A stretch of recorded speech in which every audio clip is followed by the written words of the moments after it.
pour l'éternité. À toi la gloire, ô ressuscité. À toi la victoire pour l'éternité. À toi la gloire, ô ressuscité. À toi la victoire pour l'éternité. Nous chantons notre joie, Jésus. Nous chantons notre allégresse de t'appartenir. Chantons la joie que le salut en toi nous a procuré, Jésus. Sois élevé, Jésus. Sois glorifié, Jésus. Que tout en nous, Jésus, puisse t'honorer. Que nos vies puissent te glorifier. Que nos vies puissent déclarer ta bonté. Que nos vies puissent déclarer ta grande miséricorde, ton infinie compassion, ta bonté inestimable, Seigneur. Merci encore pour ce matin. Long que tu nous aides à saisir la vérité de ta parole. La vérité de ta parole, Jésus. Tu as dit dans le livre de Jean à ceux qui avaient cru en toi, si vous demeurez dans ma parole, vous connaîtrez la vérité et la vérité vous affranchira. C'est le désir de notre cœur, connaître la vérité qui nous affranchit. Merci Jésus. Merci pour ce matin. Merci pour le reste de ce moment au nom de Jésus. Amen.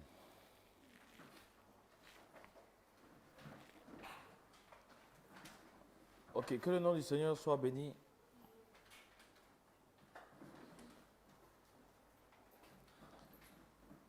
Nous avons depuis quelques dimanches, à la faveur de la Pâque, on a abordé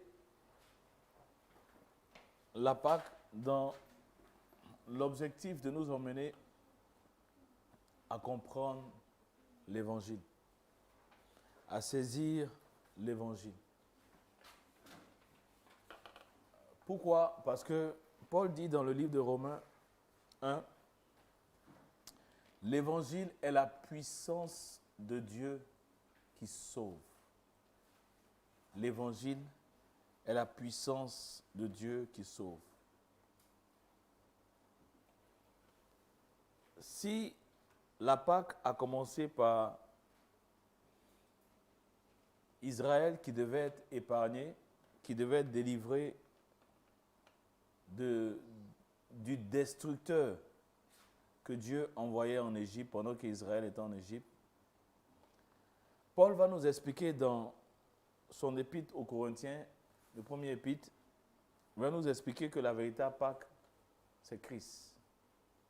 Et cette fois-ci, il ne s'agit pas d'épargner seulement Israël, mais il s'agit d'épargner tous ceux qui croiront dans le Seigneur, dans l'œuvre achevée de Jésus-Christ. Et donc, dimanche dernier, on a commencé à parler de l'évangile de la grâce. On a commencé à parler de grâce. Mais on ne peut pas parler de grâce sans comprendre ce qui est, ce qui se passe ou ce qui s'est passé.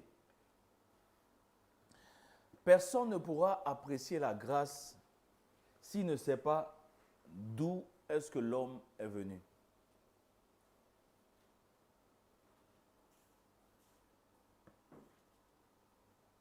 Et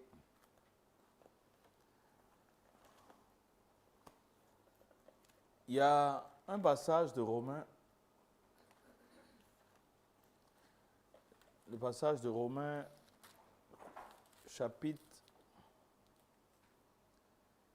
4, il dit au verset 4 de Romains 4, juste pour introduire, « Or, à celui qui fait une œuvre, le salaire est imputé non comme une grâce, mais comme une chose due. Et à celui qui ne fait point d'œuvre, mais croit en celui qui justifie l'impie, sa foi lui est imputée à justice. » Donc, en d'autres termes, si nous faisons quelque chose, si nous posons une action et que nous recevons quelque chose, ce n'est pas la grâce.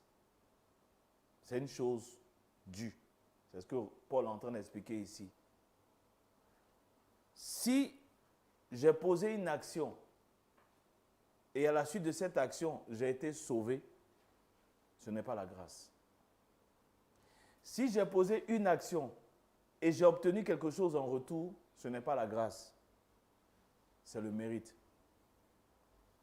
Je vais répéter cela.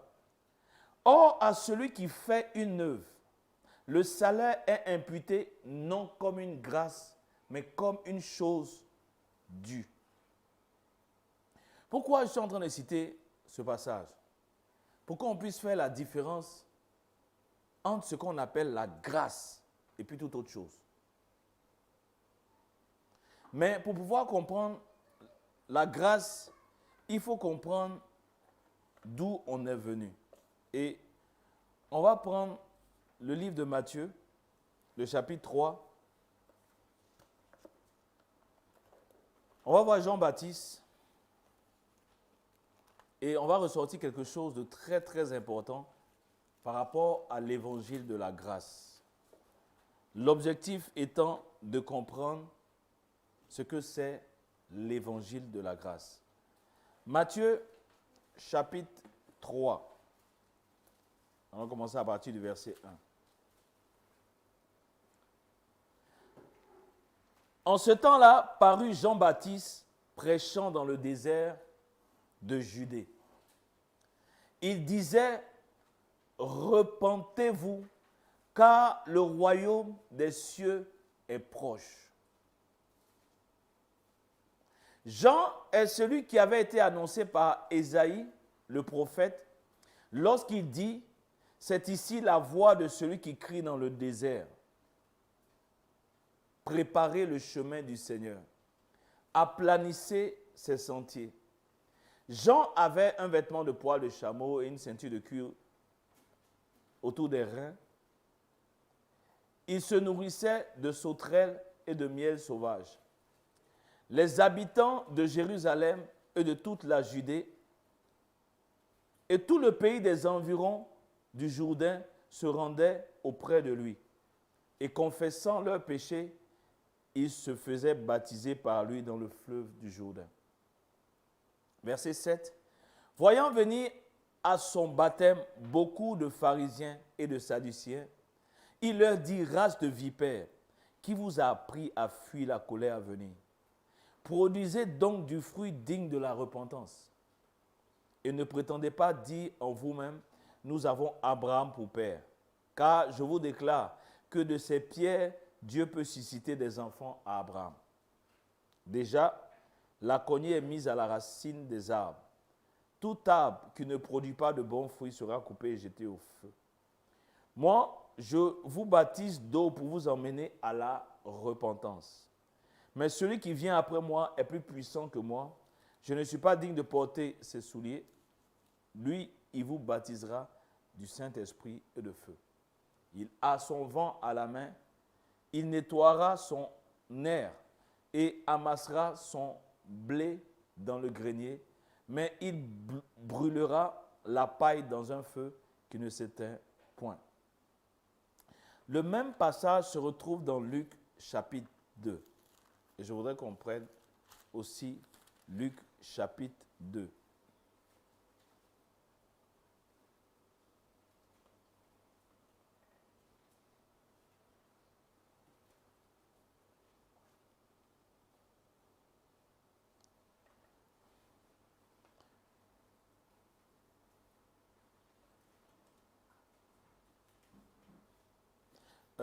Nous allons plutôt prendre Luc chapitre 1. Prenons Luc chapitre 1 d'abord. Ok. Avant que je ne lise Luc chapitre 1,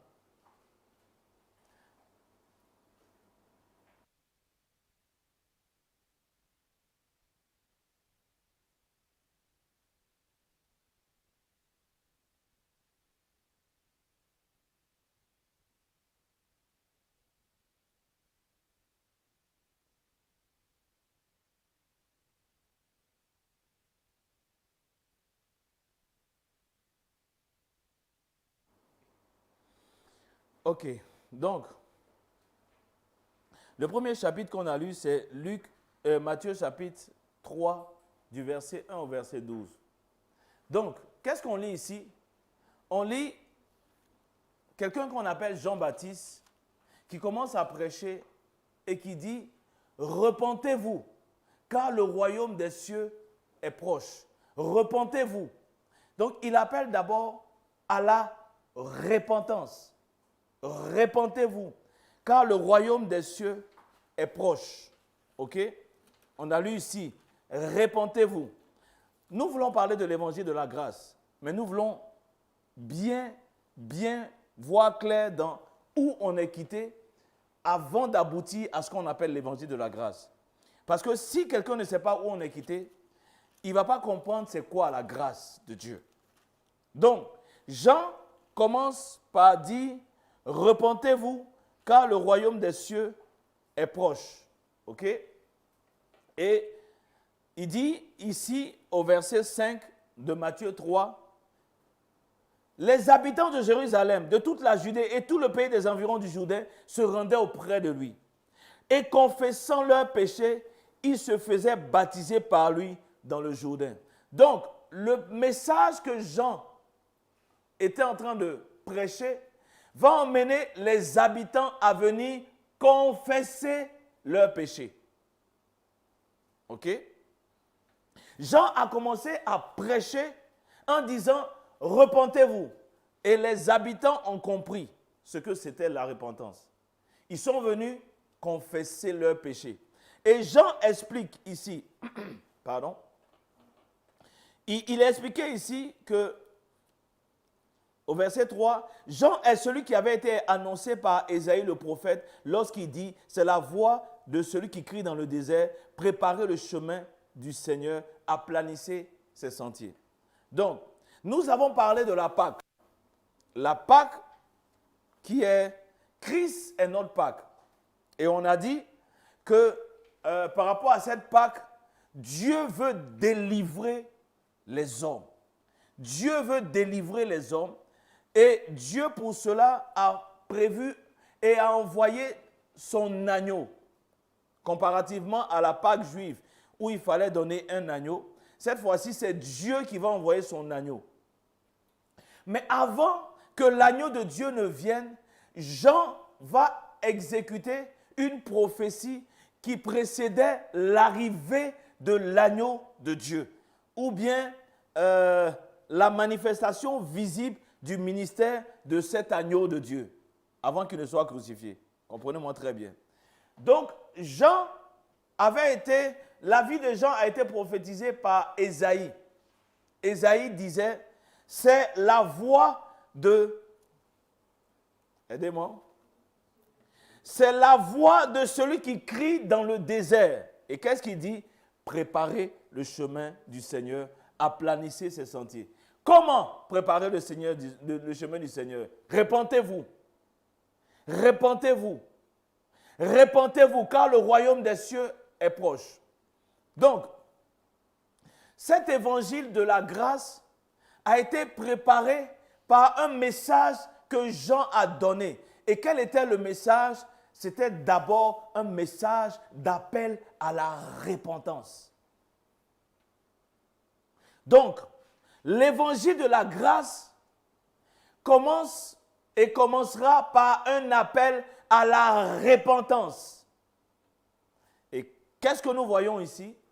Nous voyons que les habitants vont commencer à venir vers Jean et à confesser leurs péchés. Ok? Regardons, pourquoi est-ce qu'ils confessaient leurs péchés? Regardons dans Luc 1 maintenant, à partir du verset 67. Donc, le but, c'est que nous puissions comprendre l'évangile de la grâce. On est d'accord? Luc 1, verset 67. Zacharie, son père, on parle encore de Jean, fut rempli du Saint-Esprit et il prophétisa en ces mots. Béni soit le Seigneur, le Dieu d'Israël, de ce qu'il a visité et racheté son peuple. Et nous a suscité un puissant sauveur dans la maison de David, son serviteur.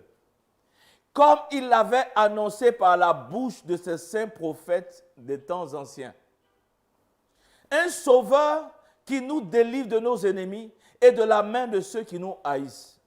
C'est ainsi qu'il manifeste sa miséricorde envers nos pères et il se souvient de sa sainte alliance, selon le serment par lequel il avait juré à Abraham, notre père, de nous permettre, après que nous serions délivrés de la main de nos ennemis, de le servir sans crainte, en marchant devant lui dans la sainteté et dans la justice tous les jours de sa vie. Tous les jours de notre vie, pardon. En marchant devant lui dans la sainteté et dans la justice tous les jours de notre vie. Et toi, petit enfant, tu seras appelé prophète du Très-Haut, car tu marcheras devant la face du Seigneur pour préparer ses voies, afin de donner à son peuple la connaissance du salut par le pardon de ses péchés. Grâce aux entrailles de miséricorde de notre Dieu, en vertu de laquelle le soleil levant nous a visités d'en haut, pour éclairer ceux qui sont assis dans les ténèbres et dans l'ombre de la mort, pour diriger nos pas dans les chemins de la paix. Ok. Dieu a prévu, Dieu a annoncé par la bouche de ses prophètes l'arrivée de l'agneau. Il a annoncé. Mais il a aussi annoncé pareillement qu'il allait avoir quelqu'un qui allait préparer le chemin du Seigneur, la voie de celui qui crie dans le désert. Et qu'est-ce qui nous intéresse principalement? C'est le message de celui qui criait dans le désert. Qu'est-ce qu'il disait pour préparer le chemin du Seigneur? Repentez-vous. Repentez-vous. En d'autres termes, reconnaissez vos péchés. Reconnaissez vos péchés. Parce qu'à la vérité, sans la repentance, il n'y a pas de salut. Voyez, le salut a été tellement, comment je peux dire, il y a tellement de confusion dans le message du salut. Mais la Bible n'est pas confuse par rapport à cela. Qu'est-ce que nous avons entendu pendant longtemps? Viens à Jésus-Christ, il va te donner du travail. Viens à Jésus-Christ, il va te donner un mari. Viens à Jésus-Christ, il va faire prospérer tes affaires. Viens à Jésus-Christ, il va te faire voyager. Encore une fois, ce n'est pas le message de l'évangile de la grâce. Et c'est ce que nous sommes en train d'essayer de faire comprendre. Le message de la grâce commence par un appel à la repentance. Repentez-vous. Et ici, Zacharie, poussé par le Saint-Esprit, va expliquer pourquoi. Et il va expliquer la venue de Jean. Pourquoi Jean est venu. Il dit, Jean est venu pour préparer un peuple bien disposé. Un peuple prêt pour recevoir le salut de Dieu. Comprenez? Donc, le message de l'évangile de la grâce commence obligatoirement par le message d'un appel à la repentance. Et on le voit avec Jésus lui-même, notre Seigneur. Jésus va appeler à la repentance dans le livre de Matthieu.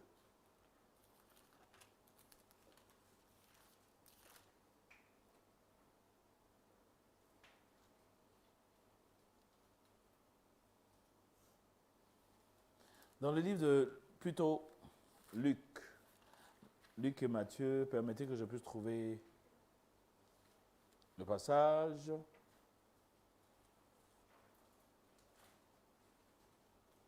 Ok, alors commençons dans le livre de Matthieu.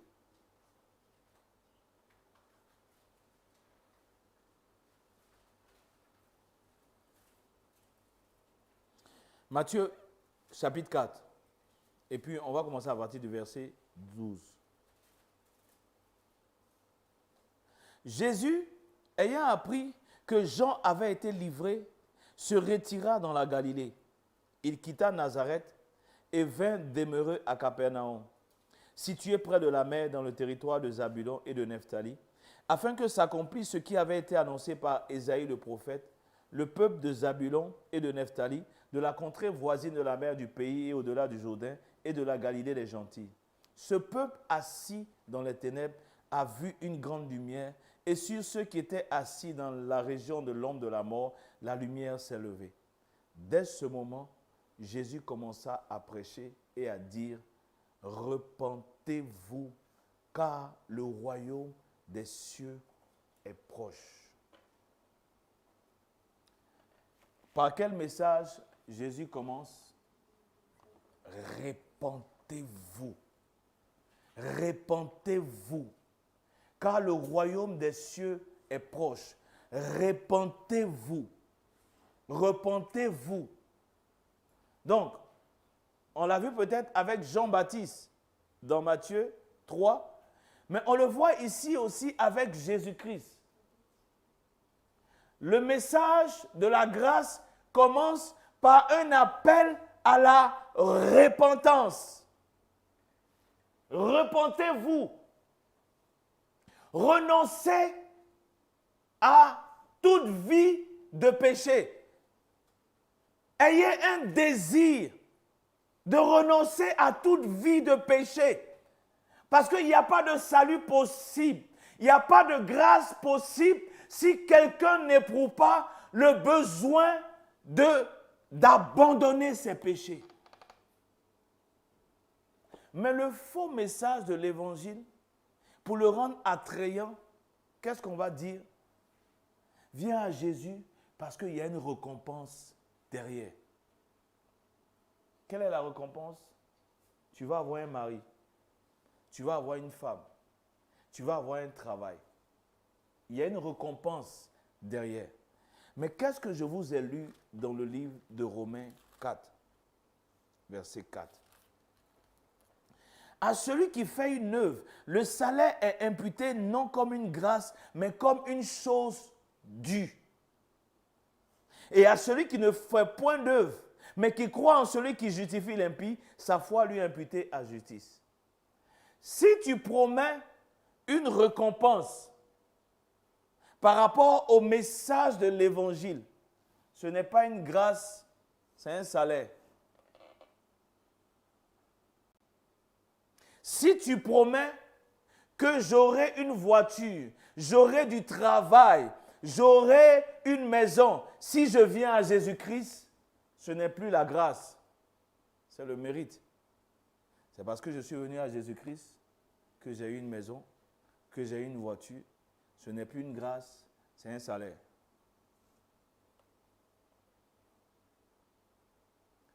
Ce n'est pas l'évangile de la grâce.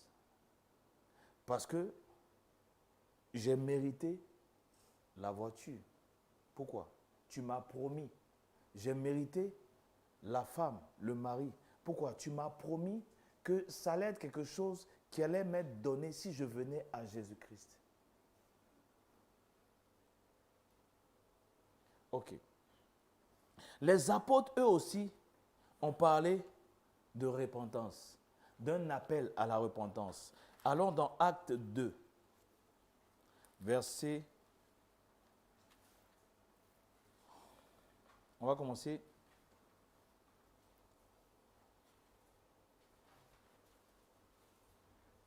On va commencer au verset 37.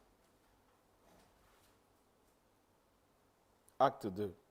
Donc nous sommes en train de parler de l'évangile de la grâce.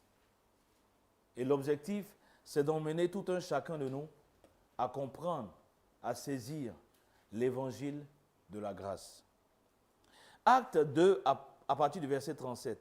Après avoir entendu ce discours, ils eurent le cœur vivement touché et il dit à Pierre et aux autres apôtres, « Hommes frères, que ferons-nous » Pierre leur dit, « Repentez-vous et que chacun de vous soit baptisé au nom de Jésus-Christ pour le pardon de vos péchés et vous recevrez le don du Saint-Esprit. » Plus tard, on va revenir sur ce passage.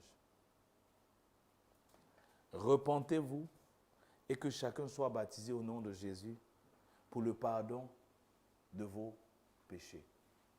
Donc, il commence par quoi? Repentez-vous. Repentez-vous pour pouvoir recevoir le pardon de vos péchés. Repentez-vous. Regardons le chapitre suivant, Acte 3.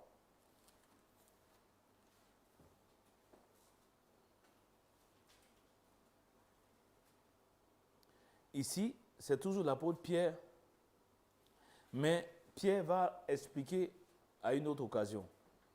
Au début du verset 3 du chapitre 3, il dit, Pierre et Jean montaient ensemble au temple à l'heure de la prière. Donc, ils montent au temple. Et au verset 19, on va commencer au verset 16 de Acte 3. Il dit, c'est par la foi en son nom que cet homme a raffermi celui que vous voyez. C'est par la foi en son nom que son nom a raffermi celui que vous voyez et connaissez. C'est la foi en lui qui a donné à cet homme cette entière guérison en présence de vous tous. Et maintenant, frères, je sais que vous avez agi par ignorance ainsi que vos chefs.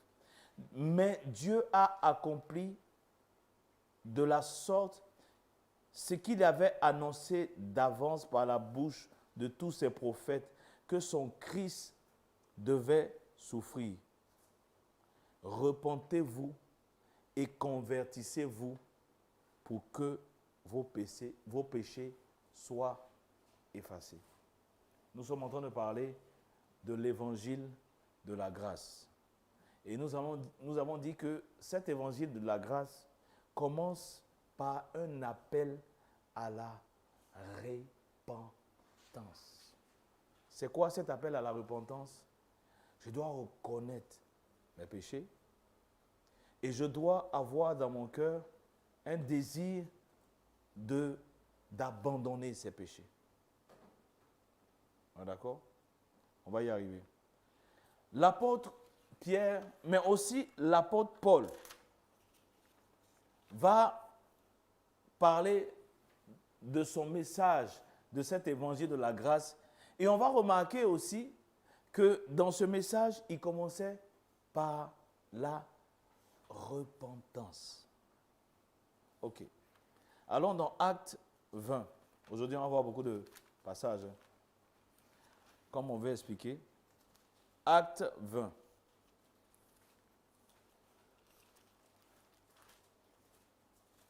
Et on va commencer à partir du verset 16.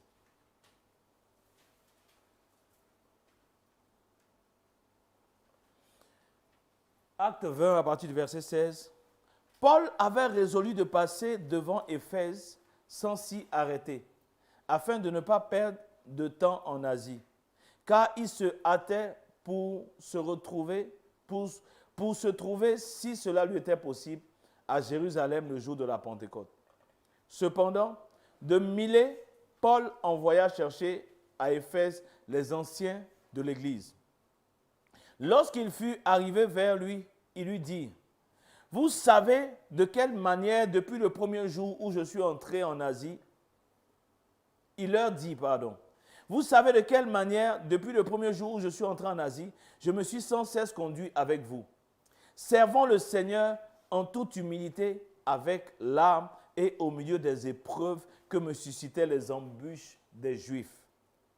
Vous savez que je n'ai rien caché de ce qui vous était utile et que je n'ai pas craint de vous prêcher et de vous enseigner publiquement dans les maisons, annonçant aux Juifs et aux Grecs la repentance envers Dieu et la foi en notre Seigneur Jésus-Christ. »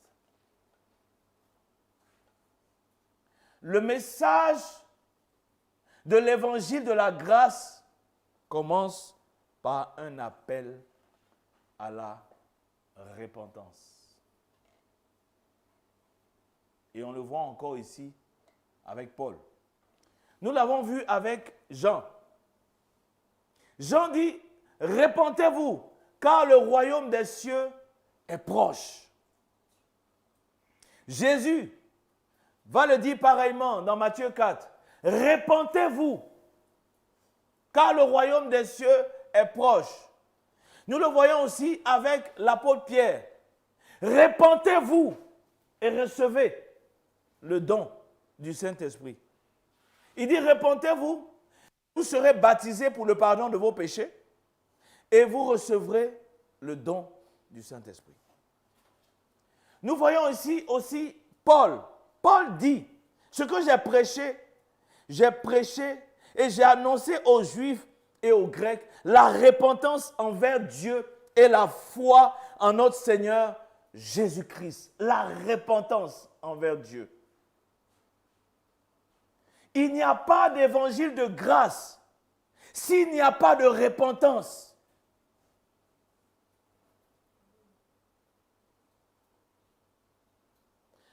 Allons dans Acte 26.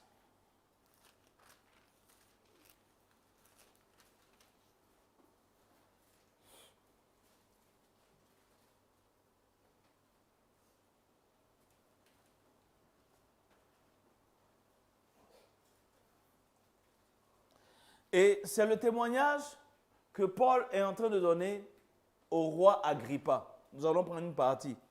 Mais tout le témoignage, vous pouvez le lire dans tout le chapitre 26. On commence à partir du verset 19. Il dit, en conséquence, roi Agrippa, je n'ai point résisté à la vision céleste, à ceux de Damas d'abord, puis à Jérusalem, dans toute la Judée et chez les païens, j'ai prêché la repentance et la conversion à Dieu, avec la pratique d'œuvres dignes de la repentance. Qu'est-ce que Paul a prêché? La repentance et la conversion à Dieu. Le message de la grâce commence par un appel à la repentance. Le message de la grâce commence par un appel à la repentance. Parce que s'il n'y a pas un appel à la repentance, c'est parce que, j'ai envie de dire, ceux qui disent, viens à Jésus parce que tu vas voyager, tu vas avoir ceci, en fait, ils n'ont rien à présenter pour que les hommes aillent à la repentance. Ou du moins, l'objet qu'ils présentent est tellement attrayant que ce n'est pas une véritable repentance que les hommes font. OK? Si on prêche ce que la personne va gagner, elle va se repentir, mais la repentance ne sera pas sincère. Pourquoi? Parce qu'elle a quelque chose à gagner. Je fais parce que dans mon cœur, il y a un intérêt. OK. Dans ta famille, les gens ne sont pas mariés. Mais si tu viens à Jésus-Christ, Jésus-Christ va te donner un mari. C'est trop alléchant. C'est alléchant. Donc, je dis quoi? Il faut accepter le Seigneur Jésus-Christ. Ah! Mariage. Mais je vais accepter le Seigneur Jésus-Christ vite, vite, vite, vite, vite, vite. Parce qu'il y a un intérêt derrière. Je vais gagner. Et lorsqu'on met la part de gagner devant, mais qui ne va pas accepter le Seigneur Jésus-Christ?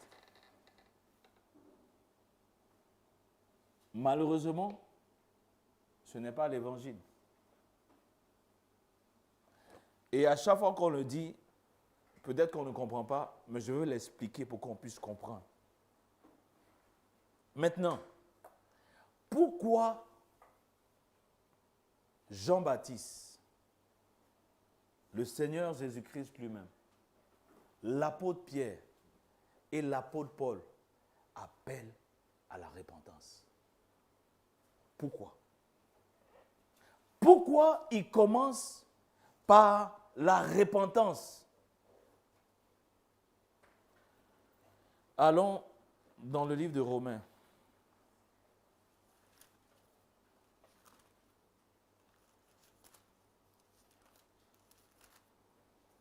Commençons par le livre de Romains 3. Pourquoi est-ce qu'il y a un appel à la repentance? Romains 3, nous allons commencer au verset 9.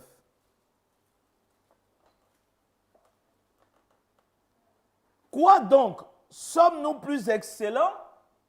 Nullement. Car nous avons déjà prouvé que tous, juifs et grecs, sont sous l'empire du péché. Car nous avons déjà prouvé que tous, juifs et grecs, sont sous l'empire du péché. Sont sous l'empire du péché. Selon qu'il est écrit, il n'y a point de juste, pas même un seul. Nul n'est intelligent, nul ne cherche Dieu. Tous sont égarés, tous sont pervertis. Il n'en est aucun qui fasse le bien, pas même un seul. Leur gosier est un sépulcre ouvert. Ils se servent de leur langue pour tromper. Ils ont sous leurs lèvres un venin d'aspic. Leur bouche est pleine de malédiction et d'amertume. Ils ont les pieds légers pour répandre le sang. La destruction et le malheur est sur leur route. Ils ne connaissent pas le chemin de la paix. La crainte de Dieu, verset 18, n'est pas devant leurs yeux. De qui Paul parle ici? De toute la création humaine. Paul parle non seulement des Juifs, mais des Grecs. Dans d'autres versions, on dit des... Bon, c'est les Juifs, ceux qui ont la loi, et les Grecs, ceux qui n'ont pas la loi. Donc c'est les Juifs et puis les païens, si on veut résumer. Pourquoi un appel à la repentance? Parce que tous les hommes sont sous l'empire du péché. Lorsque Jésus s'adressait, lorsque Jean-Baptiste prêchait, mais il s'adressait à des gens qui avaient la loi. Pourquoi il peut dire à des gens qui avaient la loi, repentez-vous? Parce que tous les hommes, sans aucune exception, sont pécheurs. Tous les hommes, sans aucune exception, sont pécheurs. On le voit. Et comment ils sont devenus pécheurs? Tous les hommes. Allons dans Romains chapitre 5. Romains chapitre 5, à partir du verset 12. C'est pourquoi, comme par un seul homme, le péché est entré dans le monde, et par le péché la mort, et qu'ainsi la mort s'est étendue sur tous les hommes, parce que tous ont péché. Car jusqu'à la loi, le péché était dans le monde. Or, le péché n'est pas imputé quand il n'y a point de loi. Cependant, la mort a régné depuis Adam jusqu'à Moïse, même si ceux qui n'avaient pas péché par une transgression semblable à celle d'Adam, lequel est la figure de celui qui devait venir.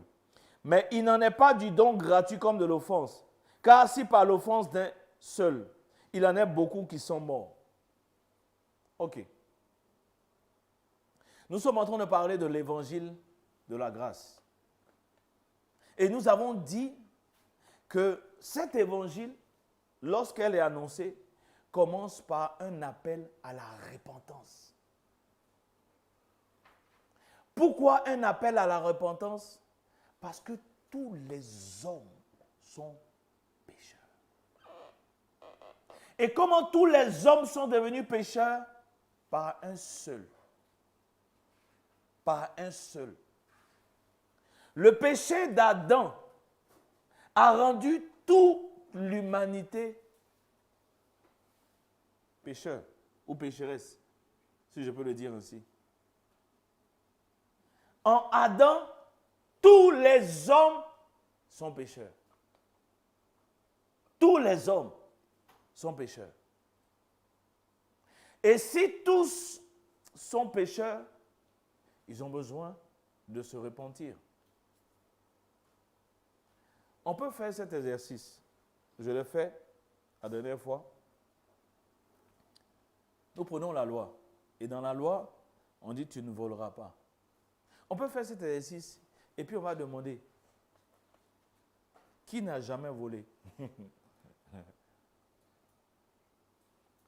Je suis sûr que 99% des personnes qui seront là ne pourront pas lever la main. Parce qu'à un niveau ou un autre, l'homme a toujours volé. On peut demander qui n'a jamais menti. Personne ne pourra lever. Parce que c'est la race humaine. C'est ce que les théologiens appellent la dépravation totale. L'homme, par sa nature, est dans une dépravation. Pourquoi? Parce qu'il est pécheur. L'homme est pécheur par nature. À moins que tu ne sois pas descendu d'un homme et d'une femme. Si tu es descendu d'un homme et d'une femme, c'est-à-dire tu es Adam, tu es de nature adamique, la Bible dit que tu as participé au péché d'Adam. Ça veut dire que le péché que Adam a commis t'a été imputé. Tu es pécheur à cause de Adam. Adam, de qui tu es venu d'une manière ou d'une autre, t'a rendu pécheur. Donc tu es pécheur pas par rapport à tes actions d'abord. Tu es pécheur par rapport à ta nature. Tu as une nature de péché. Tu pêches à cause de ta nature. Et parce que tu as une nature de péché, tu as besoin de repentance. Parce que tu le veuilles ou pas, tu enfreins aux lois de Dieu et tu mérites la condamnation. Nous sommes en train de parler de l'évangile de la grâce. Allons dans Éphésiens chapitre 2.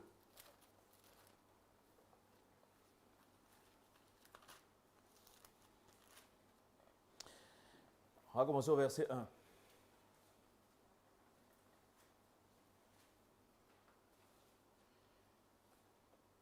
Il dit, vous étiez morts par vos offenses et par vos péchés, dans lesquels vous marchiez autrefois, selon le train de ce monde, selon le prince de la puissance de l'air, de l'esprit qui agit maintenant dans les fils de la rébellion, Nous tous aussi, nous étions de leur nombre et nous vivions autrefois selon les convoitises de notre chair, accomplissant les volontés de la chair et de nos pensées.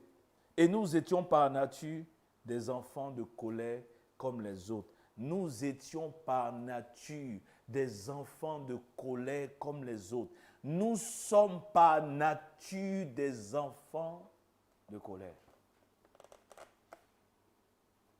En fait, celui qui n'accepte pas ça, le verdict de Dieu, n'ira pas à la repentance. Celui qui commence à dire, moi je suis né dans une bonne famille,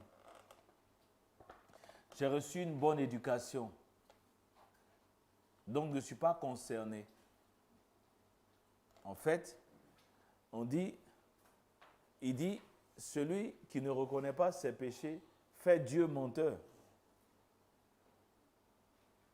L'évangile de la grâce commence par la repentance. Pourquoi la repentance? Parce que tous les hommes sont des pécheurs. C'est le verdict de la parole de Dieu et c'est la vérité. Celui qui n'a pas commencé par là et qui allait directement au fait que si tu viens à Jésus, il va te donner un bel avenir. Il est possible que la personne ne se soit pas repentie. Et si la personne ne s'est pas sincèrement repentie, c'est parce qu'on ne lui a pas prêché l'évangile dans la vérité. S'il n'y a pas eu une vérité au niveau de l'évangile, sa repentance n'a pas été sincère. Et si sa repentance n'a pas été sincère, à cause du message qui a précédé sa repentance, ce n'est pas sûr que la personne a été convertie. La preuve, quand quelqu'un n'a pas été converti, on doit se battre pour pouvoir éduquer la personne. Pour pouvoir éduquer la personne. Mais tu ne sais pas qu'un chrétien ne doit pas faire ça. Mais tu es un chrétien maintenant.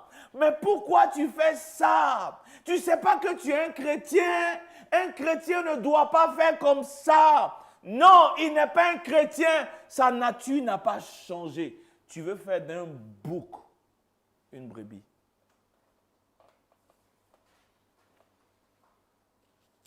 Sa nature n'a pas changé. Sa nature n'a pas changé. Le changement de cette nature ne se fait pas par un homme, se fait par la puissance de l'Esprit de Dieu. Et Jésus va l'expliquer dans le livre de Jean chapitre 3. Il va l'expliquer à Nicodème. Beaucoup de personnes, on est obligé de leur dire, mais tu ne sais pas qu'un chrétien ne doit pas faire ça. On dit, c'est ce qu'on appelle le discipolat. Mais ce n'est pas le discipolat. Un chrétien ne doit pas faire ça. Un chrétien ne doit pas faire ça. Pourquoi on est obligé de dire? Pourquoi on est obligé de dire? Parce que la nature de la personne n'a pas changé.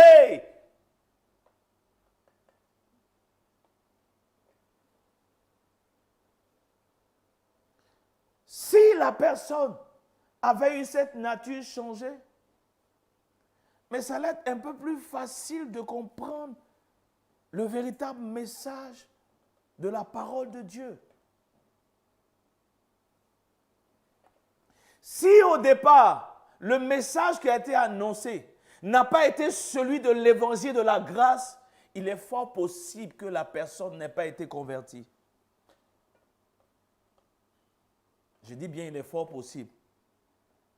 Parce que Dieu, étant souverain, même dans ça, peut-être en lisant la Bible, peut-être en faisant quelque chose, la personne peut vraiment connaître la véritable conversion. C'est possible. C'est pourquoi je dis il est fort possible. Ok. On va le voir au fur et à mesure.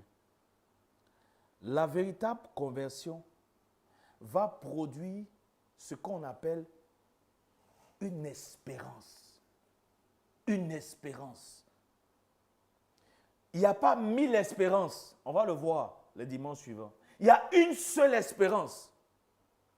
Et Paul le dit dans le livre d'Éphésiens. Vous avez été appelés à une seule espérance. C'est-à-dire que quand quelqu'un a été converti, il a les yeux fixés sur une seule chose, pas 1000 choses. Mais si la personne n'a pas été convertie véritablement, et qu'on lui a promis mariage, voyage, bonheur, ses espérances sont multiples. Son espérance commence d'abord, on dit dans ta famille, il n'y a pas de travail. Jésus va te donner travail. Ok, la première espérance, c'est travail. Ensuite, dans ta famille, comme il n'y a pas de travail, les gens ne sont pas mariés. Jésus va te donner un mari. Deuxième espérance. Dans ta famille, les gens ne sont pas mariés et puis ils n'ont pas d'enfants. Troisième espérance, Jésus va te donner un enfant. Et puis ensuite, on monte d'espérance en espérance.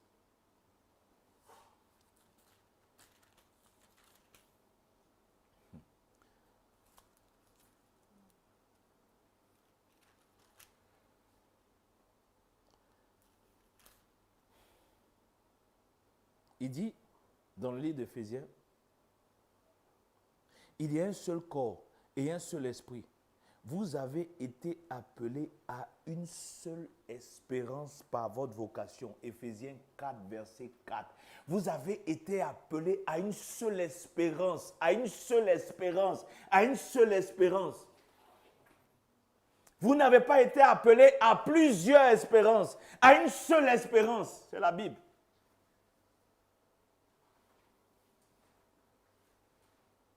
C'est quoi l'espérance? Il le dit dans Romains 8. L'espérance, c'est ce qu'on ne voit pas. Parce que ce qu'on voit, on ne peut pas l'espérer. L'espérance, c'est ce qu'on attend.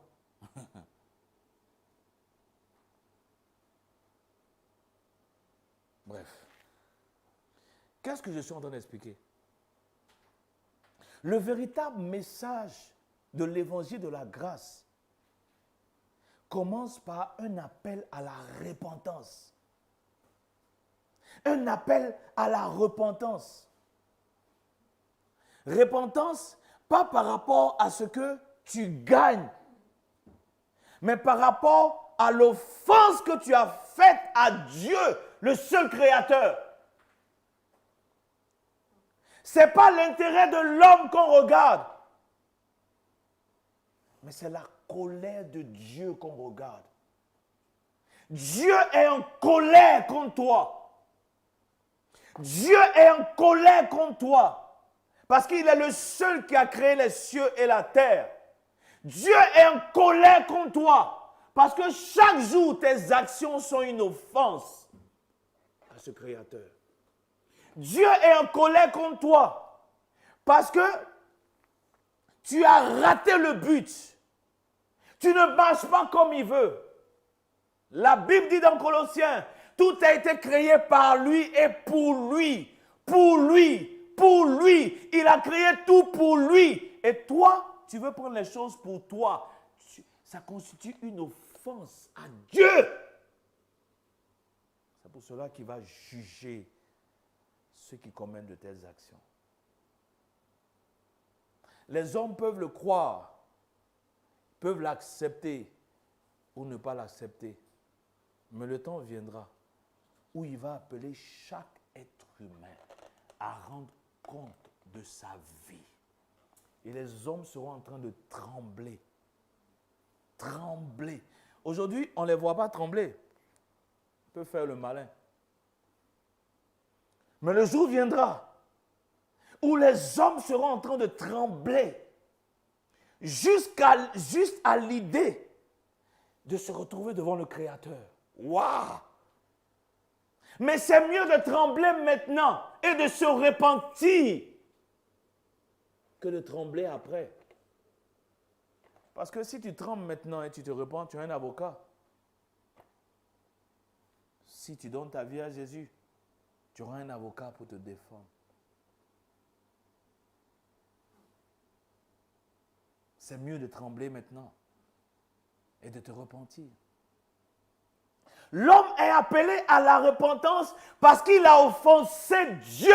Et il continue d'offenser Dieu. Il n'y a pas de Dieu, il y a un seul Dieu.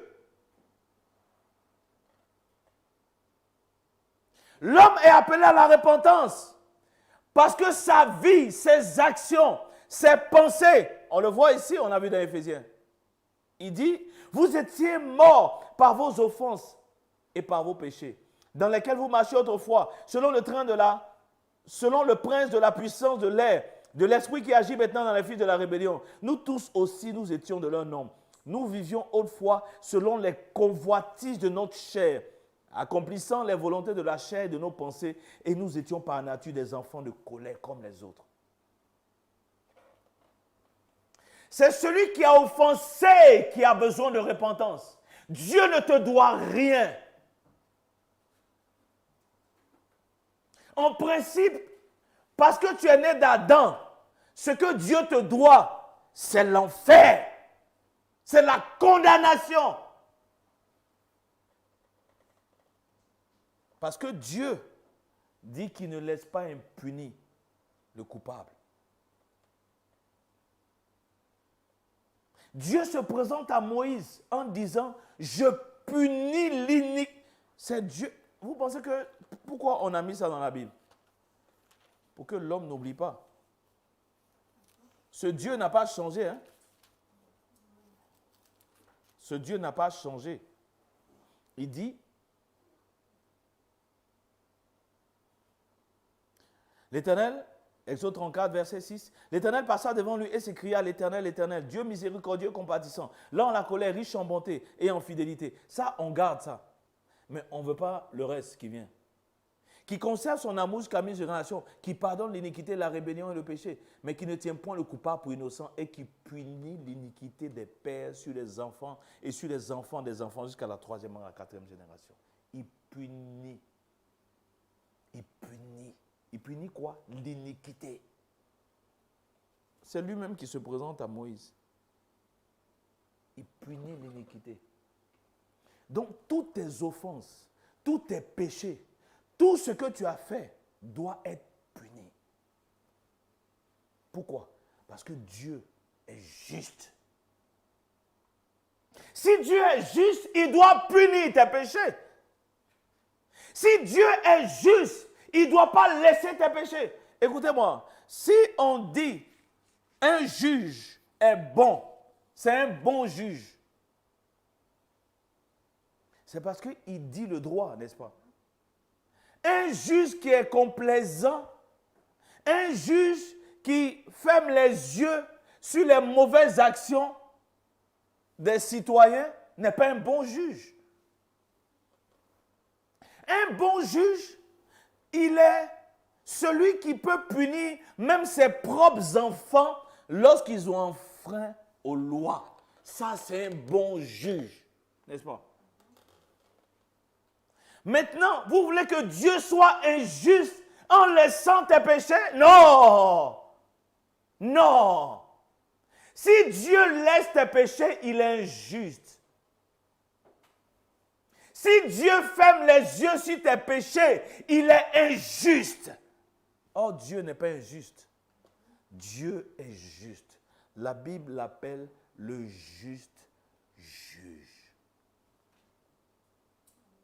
Si Dieu est juste, il doit punir chaque mensonge qui est sorti de ta bouche. Si Dieu est juste, il doit punir chaque vol que tu as perpétré, que les gens t'aient vu ou qui n'étaient pas vus. Dieu t'a vu.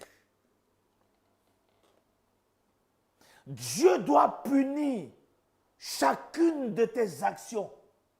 Toutes les fois où tu es parti coucher avec des gens alors que tu ne t'es pas marié, Dieu doit punir cela.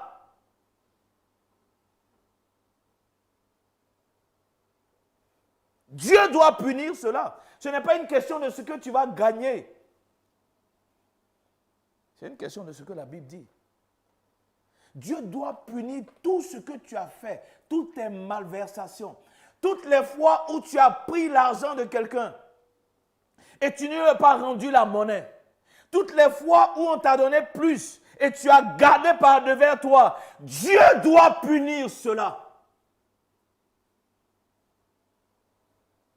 Toutes les fois où tu as, on dit marmaillé, pour pouvoir avoir de l'argent, Dieu doit... Je pense que Dieu va fermer les yeux dessus. Dieu ne va pas fermer les yeux dessus. Toutes les fois où tu as dit un mensonge, parce que derrière, tu allais être sauvé d'une situation, Dieu doit punir.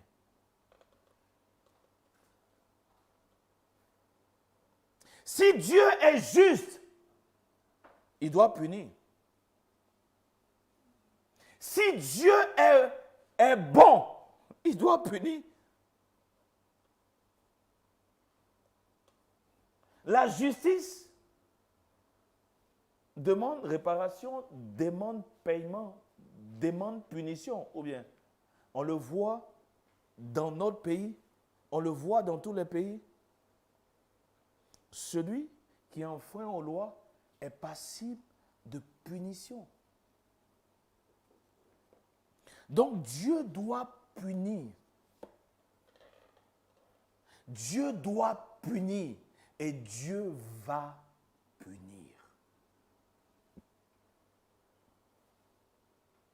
Jésus parle de l'histoire de l'homme riche. Il dit, il menait joyeuse et bruyante vie. Il faisait du tapage. Et il s'est retrouvé dans un lieu de feu qui ne s'éteint pas. Et il dit à Abraham, dis à Lazare de tremper son doigt,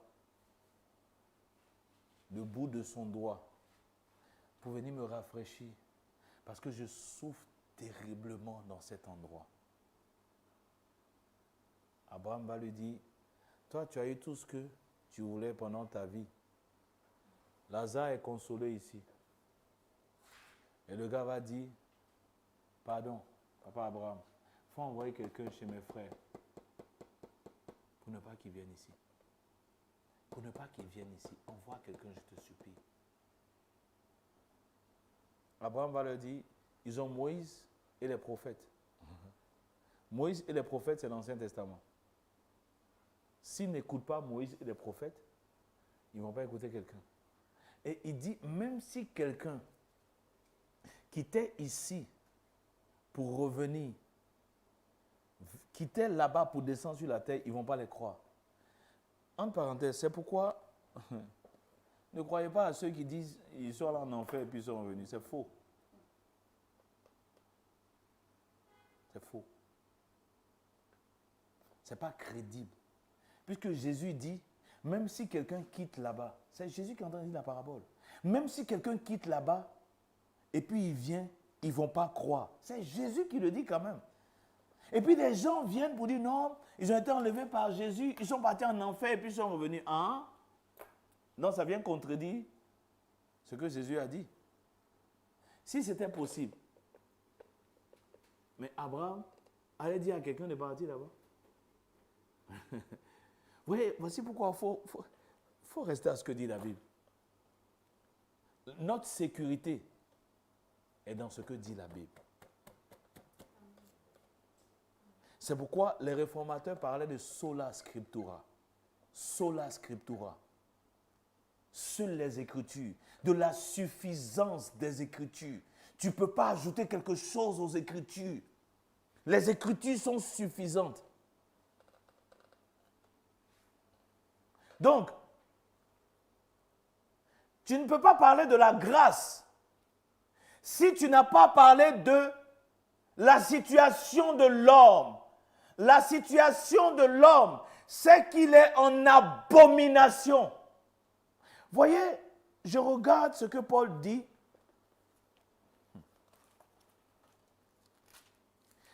Et ce que Paul dit, c'est la vérité, bien-aimé. Éphésiens, on retourne dans Éphésiens. J'ai médité sur ce passage et puis j'ai dit, waouh. Il dit, vous étiez morts par vos offenses et par vos péchés, dans lequel vous marchiez autrefois, selon le train de ce monde, selon le prince de l'air, de l'esprit qui agit maintenant dans les fils de la rébellion. Nous tous aussi, nous étions de leur nombre et nous vivions autrefois selon les convoitises de notre chair, accomplissant les volontés de la chair et de nos pensées, et nous étions par nature des enfants de colère comme les autres. Ça veut dire, avant, si j'ai donné ma vie à Christ, avant que je ne donne ma vie à Christ, quand Dieu me voyait, ce qu'il éprouvait, c'est la colère.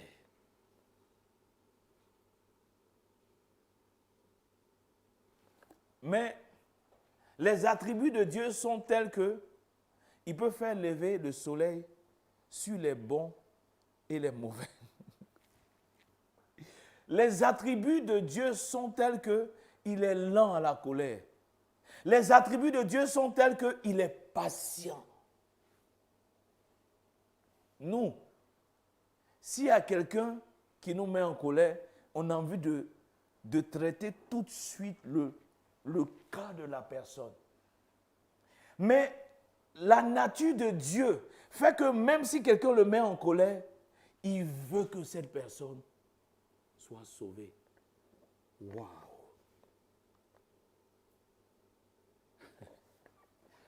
C'est ce qui fait que Dieu est digne d'honneur, il est digne de louange, il est digne d'être adoré, il est digne à cause de sa patience.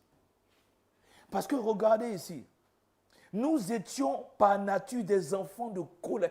Bien aimé, c'est la Bible. Regarde la suite. Mais Dieu qui est riche en miséricorde, à cause du grand amour dont il nous a aimés, nous qui étions morts par nos offenses, nous a rendus à la vie avec Christ. Donc, malgré la colère qu'on inspirait à Dieu, Dieu a été patient. Dieu a été patient. Dieu a attendu. Voici pourquoi tu ne peux pas espérer autre chose. En dehors du salut, tu vas ajouter quoi sur ton salut? Si Dieu t'a sauvé, tu vas lui dire quoi? Pourquoi tu ne m'as pas donné de travail? Hey!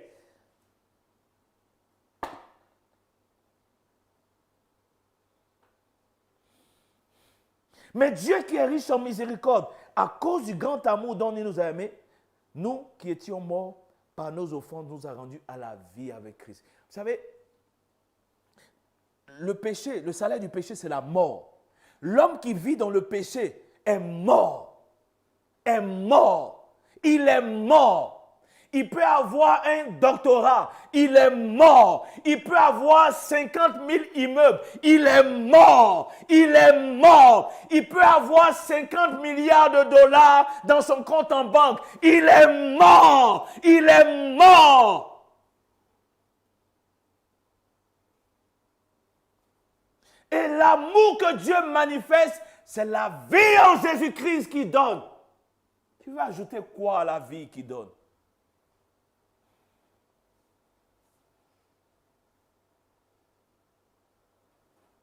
L'évangile de la grâce commence par un appel à la repentance à cause de la nature pécheresse de l'homme.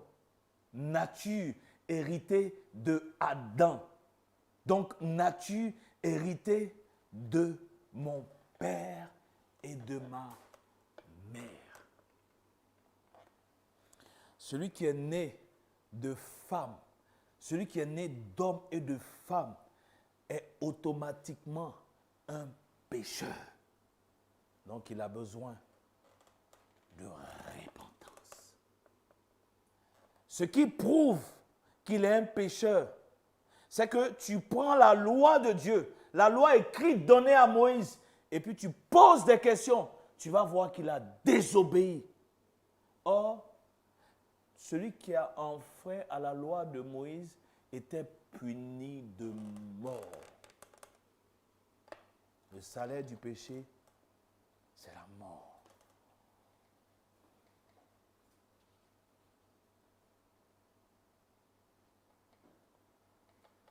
Dieu, si Dieu est juste, il doit punir tes péchés. Si on dit que Dieu est juste, il doit punir tes iniquités. Si on dit que Dieu est juste, il ne doit pas tolérer.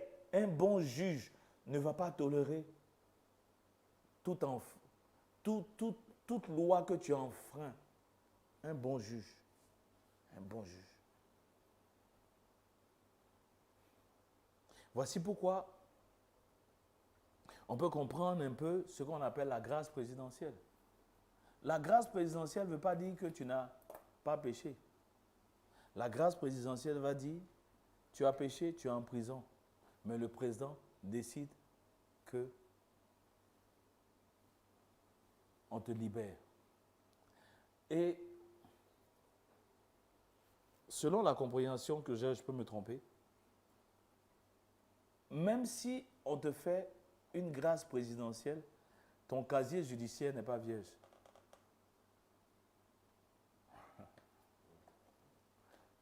Mais la grâce de l'évangile dont nous parlons, au moment où tu te tournes vers Jésus-Christ, tout ce qui était avant, ton casier judiciaire devient blanc.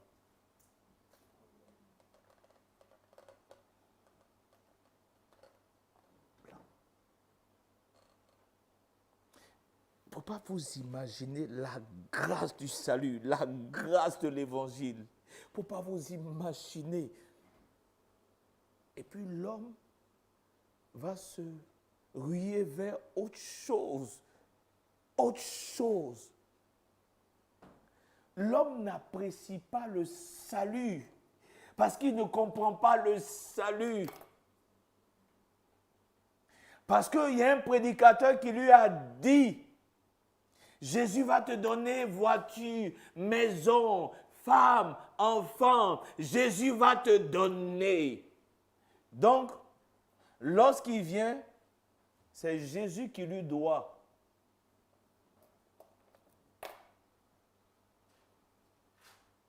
Parce que le message qu'on lui a présenté, c'est que si tu viens, voici ce que Jésus va faire. Et puisque je suis venu, Jésus n'a qu'à faire. Et quelquefois, on va te dire, tu as une manière de pouvoir exprimer ta foi en Jésus-Christ. Il faut envoyer l'argent. Il faut envoyer l'argent. Il faut faire une offrande. Et puis là, on va donner toutes sortes de noms. Il faut faire une offrande. Il faut envoyer une sémence. Il faut donner tes prémices. Mais tout ça, c'est quoi? C'est l'argent. L'argent.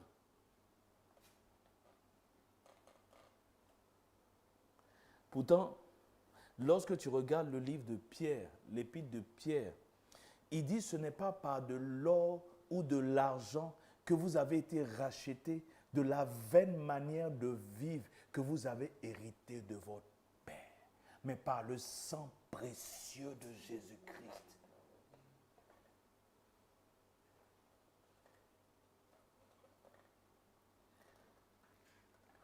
Nous sommes en train de voir ce qu'on appelle l'évangile de la grâce. Et ce matin, ce que j'ai voulu partager, ce que je suis en train de partager, c'est que cet évangile de la grâce commence par la repentance. Si ça doit commencer par la repentance, il faut qu'on mette l'homme devant sa culpabilité, culpabilité. Il faut que la prédication montre à l'homme qu'il est coupable. Et ce matin, je te dis que tu es coupable. Tu es coupable parce que tu enfreins à toutes les lois de Dieu. Tu es coupable parce que tu as déjà volé. Tu es coupable parce que tu as déjà menti et j'ai déjà menti. Je suis coupable, j'ai enfreint les lois de Dieu. Et regardez ce que David dit par rapport à enfreindre aux lois de Dieu. Prenons le psaume 51.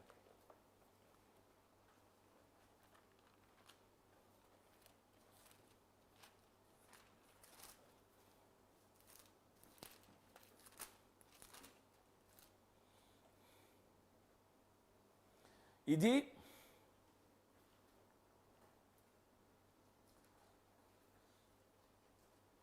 Psaume 51, au chef des chants, psaume de David, lorsque Nathan le prophète vint à lui, après que David fut allé vers Bathsheba. Verset 3, ô Dieu, aie pitié de moi dans ta bonté. Selon ta grande miséricorde, efface mes transgressions. Lave-moi complètement de mon iniquité, péché.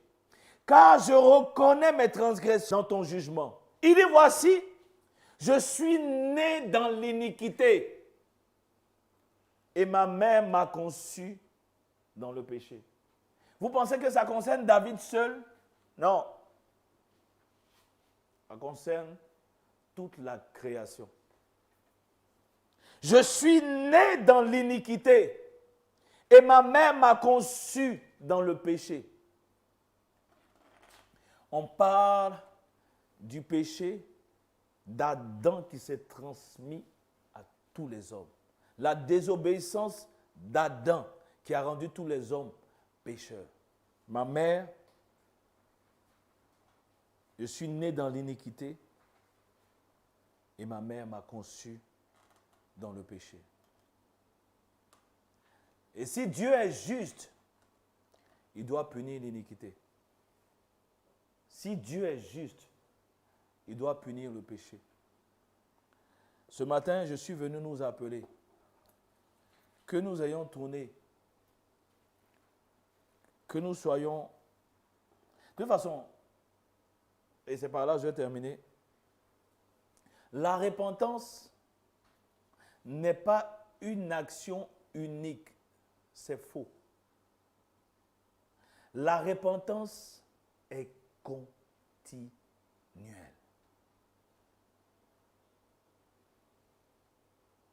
Il y a une repentance initiale, c'est vrai. Mais la repentance est continuelle parce que nous vivons dans un corps de péché. La repentance est continuelle.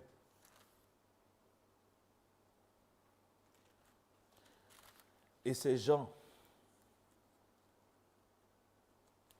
qui est en train de nous expliquer, et nous allons terminer par ce péché, par ce verset. Nous allons terminer par ce verset.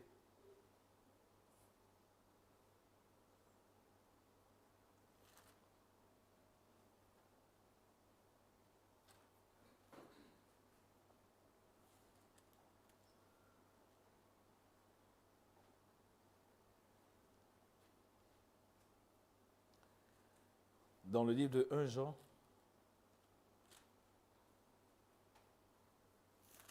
1 Jean 1. OK? 1 Jean 1, on commence à partir du verset 5. Il dit, la nouvelle que nous avons apprise de lui et que nous vous annonçons, c'est que Dieu est lumière et il n'y a point en lui de ténèbres. Si nous disons que nous sommes en communion avec lui et que nous marchons dans les ténèbres, nous mentons et nous ne pratiquons pas la vérité. Mais si nous marchons dans la lumière, comme il est lui-même lumière, nous sommes mutuellement en communion et le sang de Jésus nous purifie de tout péché.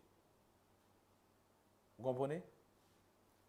Nous sommes mutuellement en communion avec lui et le sang de Jésus nous purifie de tout péché.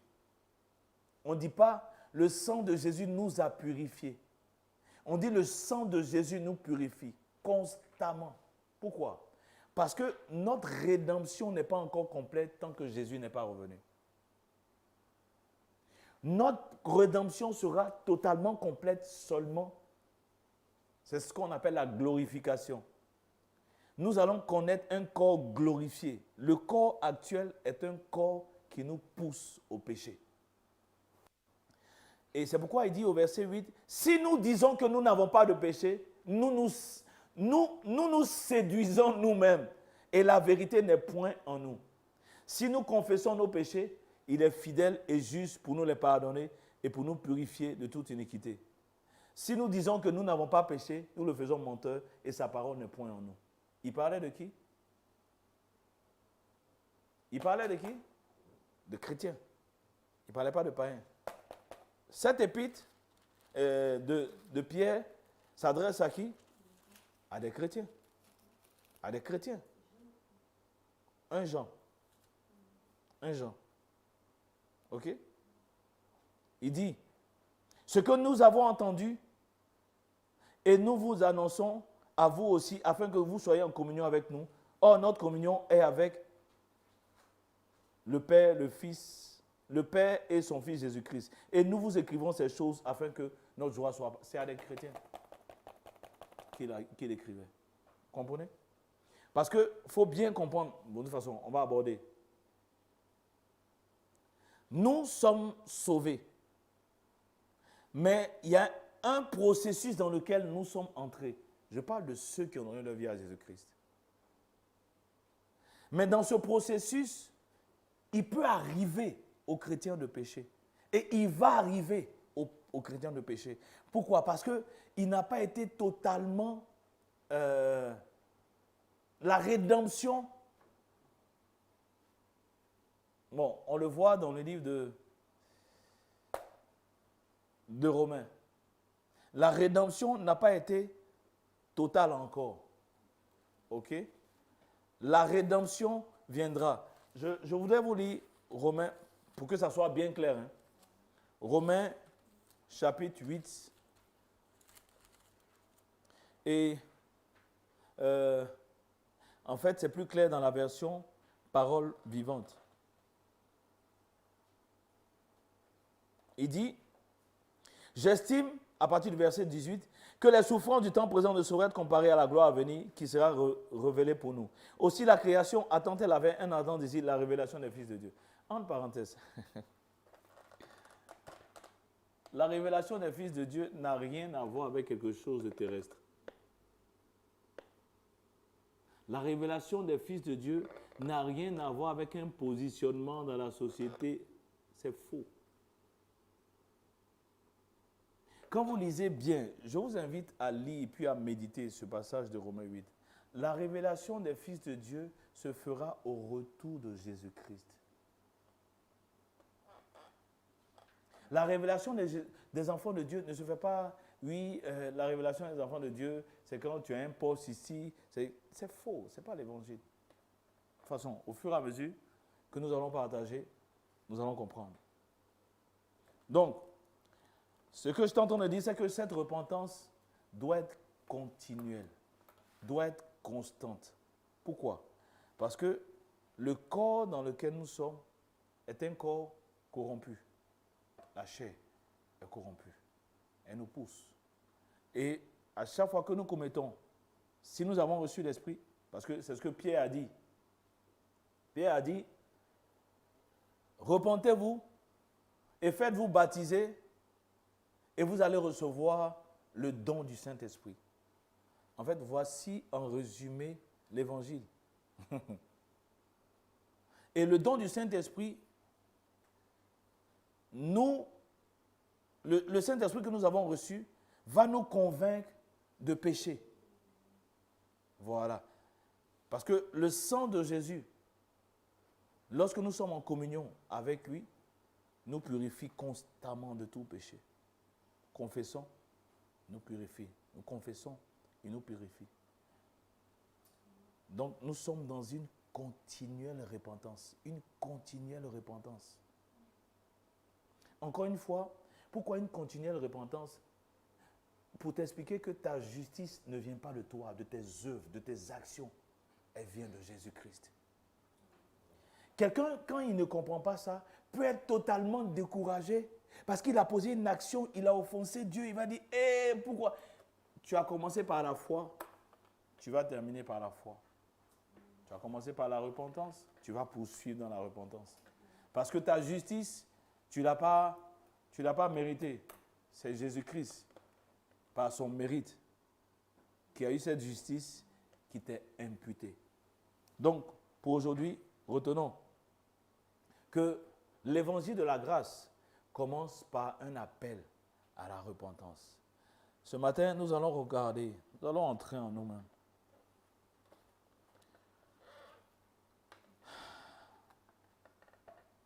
et regardez s'il n'y a pas un besoin de repentance quelque part.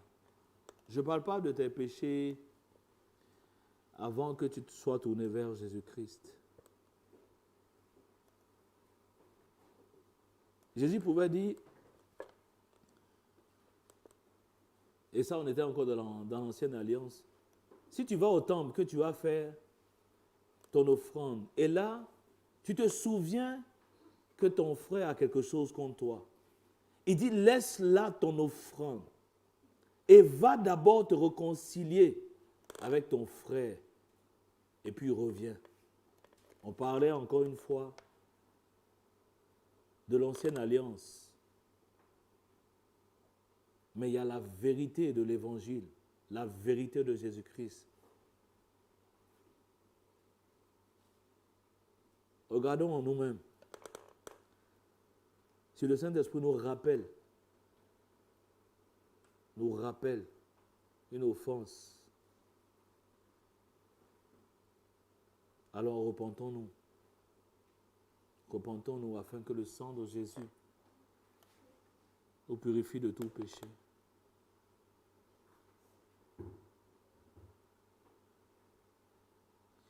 Pour ceux aussi qui n'ont pas vraiment été convertis, je prie que le Saint-Esprit puisse convaincre.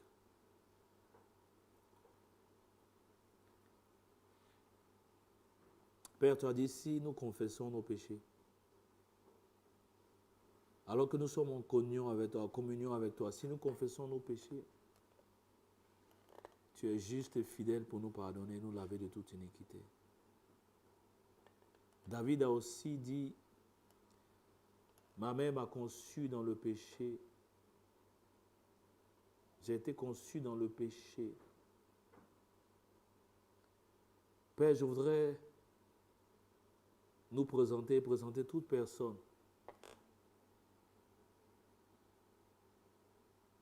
que tu veux convaincre d'un besoin de salut, d'un besoin de repentance véritable. Je recommande chacun de nous ce matin encore. Chacun de nous, Jésus. Chacun de nous. Nous sommes sauvés par la grâce. Nous sommes sauvés par la grâce. Et Père, ce que nous voulons présenter, c'est l'évangile de la grâce. Il n'y a aucun mérite. Aucun mérite. Nous voulons proclamer cette grâce disponible en Jésus-Christ seul. Cette grâce disponible en Jésus-Christ seul. Afin que quiconque croit à ce message de grâce soit pardonné, soit changé, soit transformé. Béni sois-tu, Père. Toi qui as donné ton Fils unique, toi qui as donné ton agneau, pour que nous puissions être pardonnés. Regarde le cœur repentant. Regarde chaque cœur repentant qui vient à toi. Qui vient à toi, Seigneur. Merci, Jésus. Alors que cette semaine, nous prenons le temps de venir dans une véritable repentance. Seigneur, pardonne. Seigneur, lave et purifie. Au nom de Jésus. C'est mon joyeux service d'offrir à Jésus-Christ en vivant sacrifice mon corps et mon esprit. C'est mon joyeux service d'offrir offrir à Jésus-Christ. En vivant sacrifice, mon corps et mon esprit. Accepte mon offrande, bien-aimé Fils de Dieu, et que sur moi descende la flamme du Saint-Lieu. Accepte mon offrande. Accepte mon offrande, bien-aimé de Dieu, et que sur moi descende la flamme du Saint-Lieu. J'abandonne ma vie. J'abandonne ma vie sans regret, ni frayeur, à ta grâce infinie. À ta grâce infinie, ô mon libérateur. Accepte mon offrande. Accepte mon offrande, bien-aimé, bien-aimé Fils de Dieu, et que sur moi descende la flamme du Saint-Lieu. Qu'un feu nouveau s'allume. Qu'un feu nouveau s'allume par ton amour en moi. Par ton amour en moi. Et dans mon cœur consume. Et dans mon cœur consume ce qui n'est pas à toi. Ce qui n'est pas à toi. Accepte mon offrande. Accepte mon offrande, bien-aimé Fils de Dieu, et que sur moi descende la flamme du Saint-Lieu. Viens Jésus, sois mon maître. Viens Jésus, sois mon maître, par ton sang racheté.